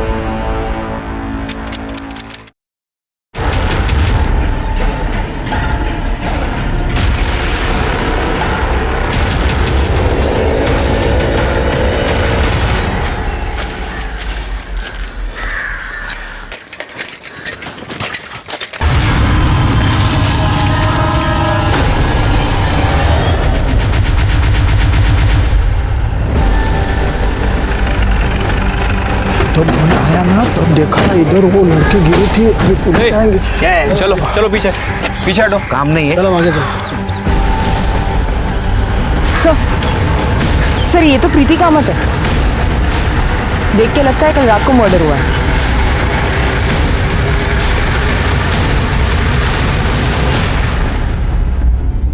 प्रीति, प्रीति मेरी बच्ची, क्या हुआ तुझे प्रीति? झालं तुमचं समाधान झालं ना एकदाच? श्रवण देशमुख की वजह से हमने हमारी दोनों बच्चियां खो दी। आपको यकीन है ये काम श्रवण देशमुख का है? हाँ साहब, ये काम श्रवण देशमुख का ही हो सकता है, क्योंकि उसने मुझे धमकी दी थी कि मैं प्रीति को रोक लूं। वो आपकी बेटी है ना प्रीति, जो हमारे खिलाफ बोल रही है, और समझाओ उसे, वरना अगर हम समझाने पर आएंगे तो तकलीफ हो जाएगी कामत जी। उसके बाद मेरा और प्रीति का झगड़ा हुआ।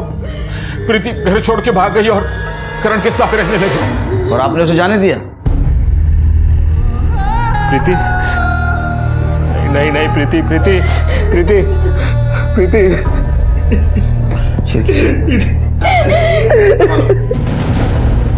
क्या लगता है तुम्हें? मुझे भी लगता है सर, प्रीति का खून श्रवण ने किया है। उसने कल शाम को मेरे सामने उसको धमकी दी थी। लगता है बहुत जल्द तुम अपने ताई से मिलने वाली हो। उसके बाद वो बहुत अपसेट थी। वो सुनसान जगह क्या करने गई होगी? मुझे नहीं पता सर। मैं जब ऑफिस से घर लौटा तो घर पे नहीं थी। आई और बाबा ने भी उसे जाते हुए नहीं देखा। मुझे लगा अपनी आई से मिलने गई होगी।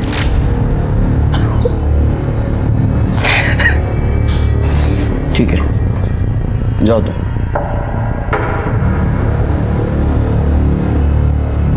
सिरके, इसका स्टेटमेंट क्रॉस चेक करो और क्राइम सीन वहाँ का डम डाटा निकालो। वहाँ जितने भी सीसीटीवी है सबका फुटेज कलेक्ट करो।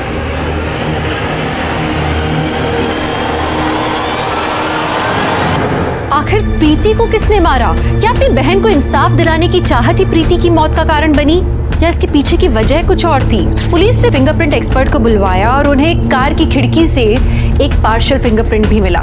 जैसा पीआई ने सोचा था, ये एक ही उंगली का फिंगरप्रिंट था, लेकिन ये किसी नतीजे तक पहुंचाने लायक नहीं था। सोचने की बात थी कि ये किसकी उंगली का निशान था। इसी बीच सारी उंगलियां श्रवण की तरफ उठ रही थीं। लग रहा था कि तीनों मौतों का वही जिम्मेदार था। कोर्ट से ऑर्डर आया और श्रवण पुलिस के साथ कोऑपरेट करने के लिए तैयार हो गया। पूरा देश सांसें थामकर इंतजार कर रहा था ये जानने के लिए कि श्रवण क्या कहेगा। पुलिस को चैलेंज नहीं देने का, समझा ना?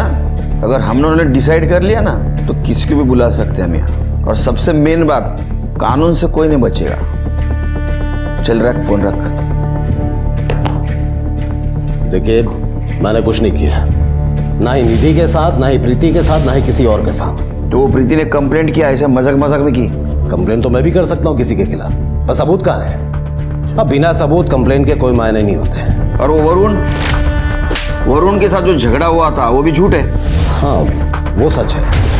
हम दोनों के बीच प्रॉब्लम्स हुए थे और झगड़े भी हुए थे। और प्रेम का मत क्यों धमकी दी थी ना तुमने? प्रीति के झूठे इल्जामों की वजह से हाई कमान मेरे पीछे पड़ा हुआ था। तो क्या करता? मैंने प्रेम से कहा कि अपनी बेटी को संभाले। निधि के साथ जो बर्ताव कर रहे थे उसका क्या? सर, अब खूबसूरत लड़की से कौन बात करना नहीं चाहेगा। अब वरुण के थ्रू से मेरी पहचान हुई थी तो मजाक मस्ती हो जाती थी। पर हाँ, बदतमीजी नहीं की मैंने उसके साथ जैसे उस गजेंद्र चंद्रा करने की।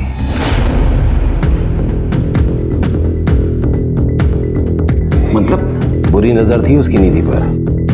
मेरे पास उसकी रिकॉर्डिंग है, मैं आपको सुनाता हूँ, आप खुद ही सुन लीजिए उसने क्या कहा था ऑल पार्टी कॉन्फ्रेंस मीटिंग में। अरे मिस नागपुर मतलब अपनी हुई ना, देखना मिसेस नागपुर भी हम ही बनाएंगे। जल्दी जल्दी कैमरा पैन करो। सर किस तरह के सवाल पूछे आपसे पुलिस ने? No comments. सर कुछ तो रिएक्शन, कुछ तो बातचीत हुई होगी। जैसा कि देखा आपने, देशमुख जी 4 घंटे की पूछताछ के बाद पुलिस स्टेशन से बाहर आए हैं और उनके चेहरे के हाव भाव को देखकर यही लगता है कि पुलिस को उनके खिलाफ कोई पुख्ता सबूत नहीं मिले हैं। उन्होंने बाहर आते ही हमें वी का साइन दिखाया। हम इस केस पर लगातार बने हुए हैं, आप देखते रहिए TV 13।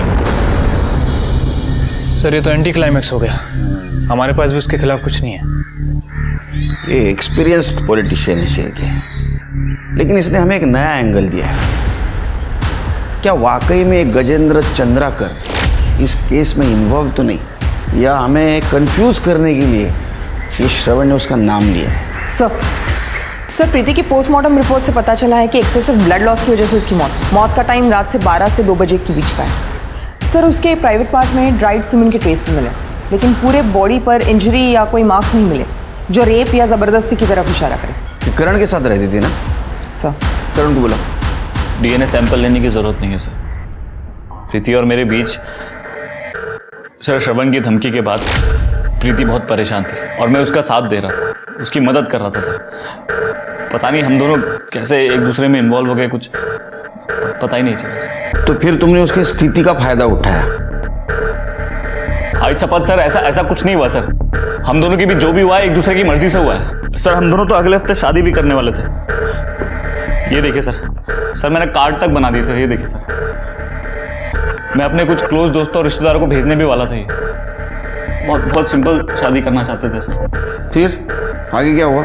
आगे सर मैंने आपको पहले भी बताया कि मैं कुछ काम से घर से बाहर निकला था और जब मैं वापस आया तो प्रीति घर पर नहीं थी। बहुत अच्छी कहानी सुनाया तुमने। कोइंसिडेंस, मराठी में इसको योगायोग कहते हैं।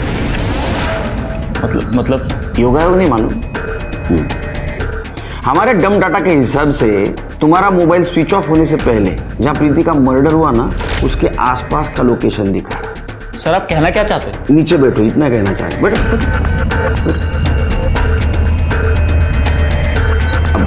सर आप क्या कहना चाहते हैं कि मैंने प्रीति को मारा? सर मैं आप लोगों से कितनी बार कह चुका हूं, मैं अपनी बाइक पे निकला था बस राइड पे सर, अपने माइंड को फ्रेश करने के लिए, अपने हमारे फ्यूचर के बारे में सोचने की। अब सर रास्ते में फोन की बैटरी लो गई होगी, फोन बंद हो गया होगा, नहीं ध्यान दिया मैंने। आई शपथ सर मुझे नहीं पता था कि प्रीति वहीं पे है जहां पे मैं हूं। सर मैं सच कह रहा हूं सर, जो भी मैंने कहा है सब सच का है सर। चलो यूं जा, तुम्हारे फ्यूचर का प्लानिंग हम करेंगे। सर आप मेरी बात सुनिए सर, श्रवण फंसा रहा है मुझे सर आप मेरी बात सुनिए सर, ये झूठ है सर सब। शिरके, वरुण के कार पे हमें जो फिंगरप्रिंट मिले थे वो श्रवण से मैच हुए? सर उसकी रिपोर्ट अभी तक नहीं आई है, बट जल्दी आ जाएगी। इसके भी फिंगरप्रिंट मैच करवा के देखो। ठीक है सर। और वरुण और निधि के क्राइम स्पॉट का डम डाटा चेक करो, देखो कुछ नई कहानी सामने आती है क्या। Okay sir.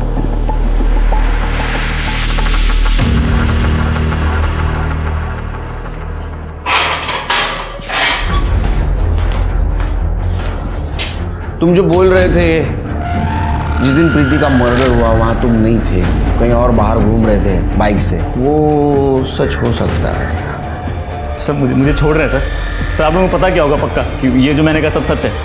हाँ, लेकिन एक बात जो हमने पता की, वरुण का मर्डर, तो उसके कार के ऊपर तुम्हारे फिंगरप्रिंट मिले। ऐसे कैसे हो सकता है सर? मैं मिले, तुम उसको मिटाना भूल गए होगे। हाँ, निकल रहे होगे ना गाड़ी गड़बड़ में? नहीं, क्योंकि तुम्हारी मोबाइल लोकेशन उसी जगह की उस रात की दिखा रही है, मतलब जिस वक्त वरुण का मर्डर हुआ वहां की दिखा रही है। अब कहानी मत बना, सच बता। चिरके, कितने डिप्स मारे आज? 50। चलो फिर शुरू हो जाओ। नहीं सर, नहीं मैं बताता हूँ सर, मैं बताता हूँ सर, मेरा कुछ प्लान नहीं था इसमें सर ये सब गजेंद्र का करा धरा है। उसको सोना था निधि के साथ किसी भी कीमत पे। सर उसने मुझे लालच दिया, उसने कहा मुझे अपनी पार्टी में अच्छी पोस्ट दिलाएगा। मैं तो बस प्रीति के साथ शादी करना चाहता था जल्द से जल्द। ऊपर से निधि परेशान थी, वो अंकल वरुण को लेके मान नहीं रहे थे, तो मैंने गजेंद्र को हाँ बोल दिया। लेकिन सर मास्टरमाइंड वही है सर, आप उसको बुलाइए मेरे सामने, मैं कहूँगा उसके सामने सब कुछ उसने करा है सर। ये सब मुझे सच बता, सच बोल, नाटक नहीं है, सच बोल। रात वरुण और निधि जब पार्टी से निकले तो मैंने प्रीति को पहले घर छोड़ा, उसके बाद मैंने वरुण को कॉल किया और कहा कि गजेंद्र के घर पे आके उससे मिलने के लिए, उसके पास प्लान है जिससे उनकी सारी प्रॉब्लम सॉल्व हो जाएगी। हम दोस्त थे और प्रीति भी गजेंद्र की पार्टी से थी, तो उन दोनों को शक नहीं हुआ। वो जब घर पहुंचे तो उन्हें अलग अलग कमरों में बंद कर दिया और श्रवण के घर के पास लगाई। तो मैंने देखा कि वो दोनों जिंदा थे, सांस ले रहे थे। तो मैंने हीटर फुल कर दिया ताकि घुटन से मर जाए और लॉक करके बाहर खड़ा हो गया। मैं जब दोबारा देखने आया गाड़ी में तो वो लोग जिंदा थे, सांस ले रहे थे, उसकी सांस घुट दी। उसके बाद मैंने गाड़ी में से सारे फिंगरप्रिंट मिटाए थे और शायद एक मिटाना भूल गया। अच्छा हो ना फिंगरप्रिंट मिटाना भूल गया। प्रीति को क्यों मारा? उस दिन जब हम श्रवण से मिल के आए तो मुझे गजेंद्र का कॉल आया। उसने कहा कि मैं प्रीति को कहूँ कि वो इंक्वायरी बंद कर दे, तो मुझे गुस्सा आ गया। तुम्हें क्या लगता है ये सब इतना आसान है? तुमने इससे बड़े बड़े काम किए हैं। हाँ, तो तुम्हारे लिए वो सब काफी नहीं है? तुम्हारे लिए मैंने वरुण और निधि को ठिकाना लगा दिया, इसका मतलब ये नहीं कि प्रीति तो बस मुझे गजेंद्र के कॉल के बारे में बताने आती थी और उसने सब सुन लिया। वो पुलिस में आने की बात करने लगी। सर मुझे कुछ समझ में नहीं आया सर, मैं क्या करूं? देखो मेरी बात को ध्यान से सुनो। ये सब जो किया गया है ना, ये सब गजेंद्र ने किया। तो हम एक काम करते हैं, हम गजेंद्र को बुलाते हैं, उससे कन्फ्रंट करते हैं, सबूत इकट्ठा करते हैं, उसके बाद पुलिस को बता देंगे। तुम्हें भरोसा है ना मुझ पर? फिर वो मान गई। फिर तो उसको सुनसान जगह पे लेके गए। हमने गजेंद्र को यहाँ क्यों बुलाया है? ये कितनी सुनसान जगह है। हम कहीं और भी तो जा सकते थे, तुमने यही जगह क्यों चूज की? तेरा तो फ्यूचर सॉल्व हो गया बेटा। 3 मर्डर के जुर्म में तो अभी अंदर रहेगा। All the best. सर मेरी बात सुनिए। सर आप बोलिए ना सर मैं अपने फ्यूचर के बारे में कर रहा था सर, मैंने गलती। करण ने प्रीति से सच्चे प्यार की कस्में खाई थी, लेकिन प्रीति और अपने करियर में से करण ने अपने करियर को चुना। प्रीति अपनी बहन के कातिल तक पहुंचना चाहती थी और वो उस तक पहुंच भी गई थी, ठीक अपने कत्ल से पहले। श्रवण जो शुरू से ही दोषी नजर आ रहा था, वो निर्दोष निकला, कम से कम इस केस में तो। गजेंद्र ने श्रवण की बातों को महज कहानी बताया और पुलिस को भी उसके खिलाफ कोई सबूत नहीं मिला। गजेंद्र आज आजाद घूम रहा है, लेकिन पुलिस ने हार नहीं मानी है। वो आज भी गजेंद्र के खिलाफ सबूत ढूंढ रही है। हो सकता है शायद सच में किसी दिन प्रीति की आत्मा को पूरी तरह से इंसाफ मिल जाए। तो चलिए, मैं दिव्यांका त्रिपाठी दहियाब लेती हूँ आपसे विदा। फिर मिलूंगी एक नए केस के साथ। तब तक देखते रहिए क्राइम पेट्रोल सतर्क, विमेन अगेंस्ट क्राइम। एक औरत पर वार, अब हर औरत का भार। जय हिंद। क्राइम पेट्रोल्स के और भी दिलचस्प कहानी देखने के लिए हमारे चैनल को सब्सक्राइब करें और बेल आइकॉन दबाना न भूलें।